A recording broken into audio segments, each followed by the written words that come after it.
Un banquier, c'est un professionnel qui exerce des activités en lien avec l'argent.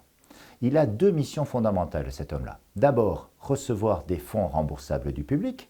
On n'a qu'à songer par exemple au dépôt de fonds que nous faisons tous. Et dans le même temps, prêter de l'argent, c'est-à-dire octroyer des crédits. Et vous voyez, cette double mission, elle est tout à fait originale parce qu'elle participe de la définition même d'un établissement de crédit.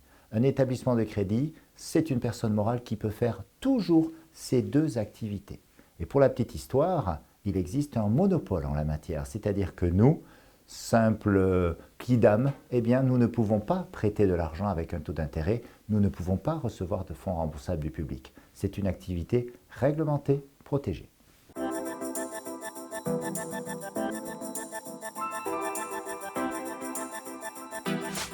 Les banquiers sont effectivement une activité qui exerce traditionnellement le commerce, tout simplement, puisque en échange d'un certain nombre de services qu'ils vont vous proposer, eh bien, vous allez les rémunérer, tout simplement. Donc oui, c'est une activité commerciale, et même juridiquement, si on prend le Code de commerce, nous avons des dispositions qui nous rappellent que cette activité, eh bien, c'est une activité commerciale. C'est un commerçant, oui, mais pas comme les autres. Tout simplement parce que le banquier se voit reconnaître d'autres missions. Le banquier peut avoir certaines fonctions sociales.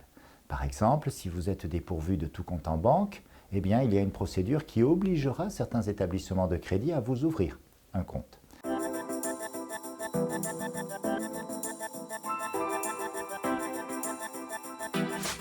Les a priori concernant le banquier, j'en vois deux. Déjà le pire.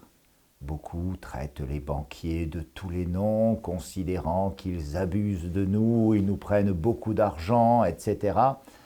Le banquier, d'abord, ce n'est pas un escroc, bien évidemment. Il est obligé de respecter un grand nombre d'obligations qui s'imposent à lui. Donc déjà, d'un point de vue pénal, il est très rare qu'un établissement de crédit ou un professionnel de la banque soit sanctionné pénalement. Déjà, il faut le savoir.